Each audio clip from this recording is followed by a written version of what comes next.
What is up, everyone, and welcome back to the channel. Welcome to another first ride, a quick and dirty first ride of the Benelli TRK 700 or 702X, the adventure model. The adventure model of the brand new TRK 700. We have a 700cc parallel twin making about 75 horsepower, not 100 horsepower. So the 702X, right? We got spoked wheels, we got a raised ride height, we got a center stand, we got a side stand, we got a dual discs up front, Pirelli tires, single disc on the back, very slim rear end, I like to see that, and a low seat. For those of us who are vertically challenged, we do have a digital dashboard, nice graphics, with your idiot lights right up here, decent graphics. But we only have it for about 20 or 30 minutes, so let's not waste time and let's get on the road. Let's get out of this parking lot, make ourselves now in this review, like I did in the 502X, which I'll put a link up right up here, and like I did in that test, I do not have time and I do not have any off-road locations to go to test out the off-road, so we are going to try out the touring. Now, compared to the 500cc engine, this has a very small windscreen up front. It does feel like it's a little bit more geared towards adventure riding, towards off-road riding than just touring. Also, the tank is actually a little bit slimmer, so the 500 has a little bit better weather protection. Now, what I didn't like about the 500, the buzzing seems to be a little bit better on this 700cc version. Already from the get-go, we do have a lot more power, a lot more torque. I think it's about 75 horsepower. I do not know the torque number, but it does feel a little bit more peppy, should we say, a little more flick in its step. And you can hold it at lower RPM. It's geared a little bit taller, so the engine stays at lower RPM. It's already a much more comfortable bike. The controls here are a little bit more modern, which is to be expected. And I'm pretty sure the dash has a lot of setting screens, whatnot, but I'm not going to go through that. Brakes, rear brake is like on the 500, you really have to press it. The front one is a little bit more positive. I really like the front brake. Soon as you tap on the lever, it immediately slows down. You can feel what the front end is doing. Not a lot of fork dive, which I do like to see. I don't like bikes that fork dive a lot, even if they are off-road bikes. We are not doing enduro, so even if you have an off-road suspension, might as well set it up for a bit of road use. I don't like to see bikes like I had on my old Transalp. Every time you would touch the front brake, it would just dive on the front. Granted, the suspension was awesome for off-roading because it was so soft and wallowy, but for street riding it really wasn't all that great. It didn't give you confidence in the front end.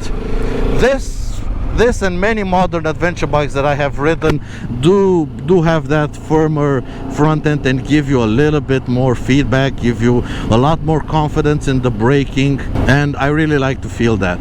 Now, once again, I'm going to make my way to the highway so we can get it up to highway speeds and really experience the TRK 702X at highway speeds. Very torquey motor. I was trying to take that turn in third gear and it's very torquey motor. Standing position is much better than the 502. It actually is very comfortable to ride standing. So yeah, this is a more off-road oriented motorcycle. I've seen a lot of clips with it doing some decent off-road, and I'm not one of those extreme off-road riders, so I'm gonna let the professionals give their opinion on its off-road abilities. What I am is a touring rider. I tour. I cover a lot of distance very quickly. I do iron butts because I like to go places and I don't have a lot of free time because I work. So I want a bike that can cover 1,000 kilometers in a day and not beat you up. So that's what I'm gonna try to feel on this 702X now. We're gonna take it on the highway, and I'm gonna see just how comfy it is going 120, 130 kilometers an hour, and if it's buzzy, if it's loud, if the wind protection is good. I'm pretty sure you can get some aftermarket screens that are much bigger than this little windscreen that comes stock. But I've been surprised by windscreens that are smaller than this that do a fantastic job of taking the wind off your chest. So I'm holding hope this is one of those screens that is absolutely fantastic at taking the wind off your chest and making the bike very comfortable on the long haul. Seat, well, considering it's the comfort, is not the comfort seat, it's the low seat. The padding is a little bit thin, but if you are a short rider like I am, it's a welcome trade-off to be able to actually reach the ground. The 502X with its comfort seat, with its high seat, the seat felt a little bit more cushier, but the bike was very tall for me. If I was riding in the city, it would be uncomfortably tall. As far as I know, we have a full array of LED lights, so in the nighttime it should be absolutely fine with LED lights. But let's get on the highway and see exactly what's what. The bike is nicely balanced, very easy to maneuver at slow speeds. Up to this point, it's shaping up to be quite a nice motorcycle. And on the highway, time to open it up. Yeah, a lot more power than the 500cc version. And we're already doing 110 kilometers an hour. I don't know if you can see the screen because the sun is right behind us, but going up to 140 currently. And yeah, a little bit more wind than on the 500cc version, but not much. And this is the stupidity in Romania, people driving on the second lane when the first lane is empty. But yeah, it is what it is. Yeah. Oh yeah, buzzing. Almost zero buzzing. So almost zero buzzing, to a point at which I would not modify and I would be able to ride this bike. Yeah, so compared to the 500cc engine, this is a much better engine for touring because a lot less buzzing. Handguards are real nice, taking the winds off my hands, and yeah, the windscreen does a decent job. But the windscreen on the 502X is a lot better at taking the wind off my chest and making the ride a little bit more comfortable. But this is a more off-road focused motorcycle. And for an off-road motorcycle to be able to tour so comfortably at speeds going 130, 135, it's awesome. As far as I know, there should be a 702 just normal without the X, with a 17-inch front and probably a little bit more fairing. That should be a little bit better for touring, but all in all, this engine is a great platform for touring. It's a smooth engine, it has a lot of power. It's a really good engine for touring. Nice and maneuverable. Let's not lug it in 6th gear at 50 kilometers an hour, but 4th gear at 2,500 RPM, no problem whatsoever. And we still have power even at 3,000 RPM.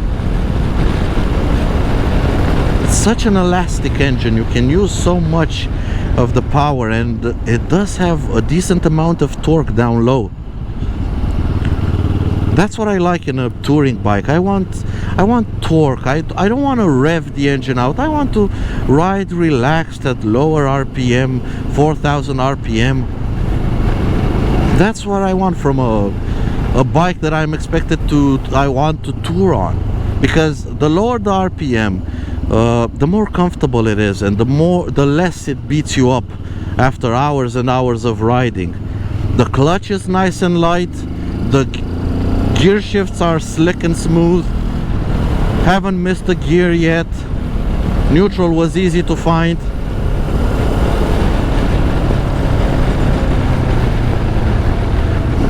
I haven't seen the touring version, and I don't know if the touring version is out, but if it is out, this would be an awesome platform for a touring bike. I don't know the off-road abilities. I am led to believe it's actually quite good off-road, but like I said, I'm not an off-road expert, so I'm gonna let the experts pass judgment on its off-road abilities.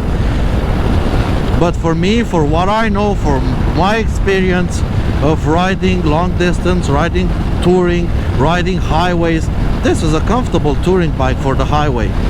Good sitting position, you can move yourself a little bit forward, further back on the seat. Your arms are nice and at a decent angle.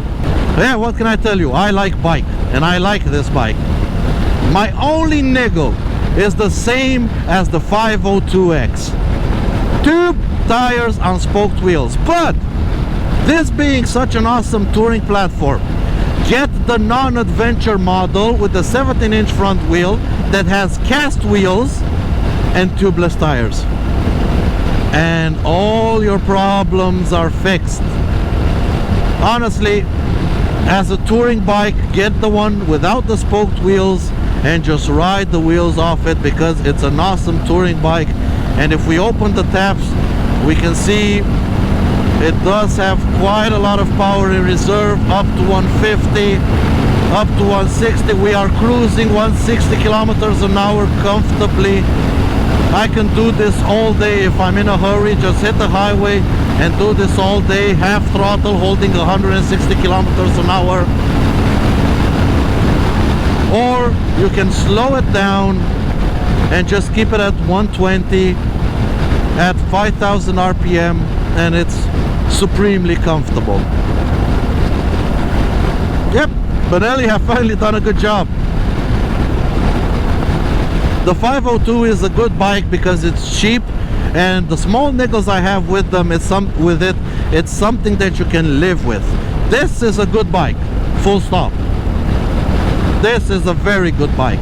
You can feel it's utterly modern. We do have, I see a lot of options for controlling the screen. I'm not gonna start exploring the menus of the screen going over 100 kilometers an hour on the highway.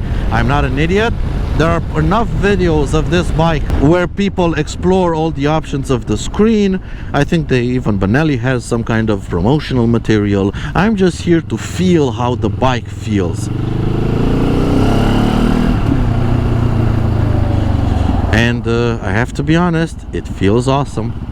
It feels absolutely awesome.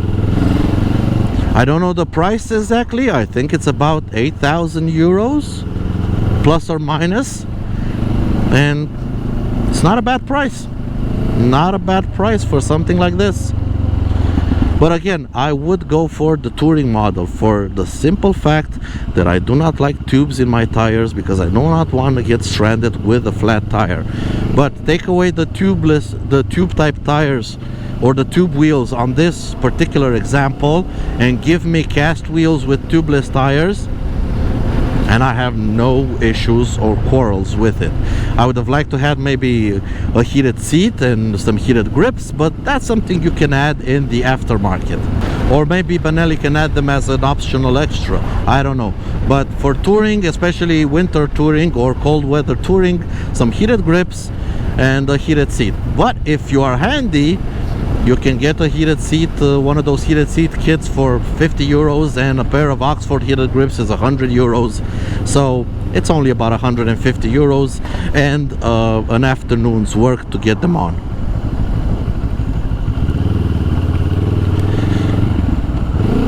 Have to be careful in the city with people and if they yield or not. Speed bump, up on the pegs, wahoo! Yeah, from just what I can feel like riding standing and how the suspension handles this bumpy road, it's not bad. It should be good off-road. I mean, I can flick it, I can maneuver it, the bike feels light under me. People riding bicycles in the middle of the road. Yes, welcome to Romania. Great little machine. Yep. Cheaper bikes. The established companies have to take notice of these bikes, because honestly, I've ridden the Transalp. That's also a very awesome motorcycle, but is it an extra 4,000 euros more awesome? I'm not sure. Definitely has a bit more power. The engine is a little bit more charming, but if you don't have that extra 4,000 euros, you're not stranded for options. What do we have here? Oh, nice! A USB plug and a USB-C plug. So awesome to see. I would have liked a 12-volt socket also for an air compressor or something, but that's again something you can easily add aftermarket. I don't know if it has one. If it has one, then I'm sorry, Benelli, I haven't noticed it. But if it has one, then it has one. If it doesn't, it's like a 10 euro part you can add. And I have no idea what this car that was behind me had decided to cut in front of me, but all right. But yeah, good touring machine. Very good touring machine. The engine is nice and responsive and smooth, which is important for long distance touring. I cannot stress this enough. You want a smooth engine for long distance touring. For city riding, yes, the engine can be a little bit buzzy, but you want a smooth engine for long distance touring, because if you are buzzed and vibrated and shaken on the highway, 1 or 2 hours is enough to get you fed up with the motorcycle. If the bike is smooth, you can do 10-12 hours on the highway, no problem. So yeah, this has been a quick little ride, first impression, first feeling of the Benelli 702X, the brand new 702X, and I thoroughly enjoyed my time on it. So until next time, guys, take care out there and ride safe. Bye.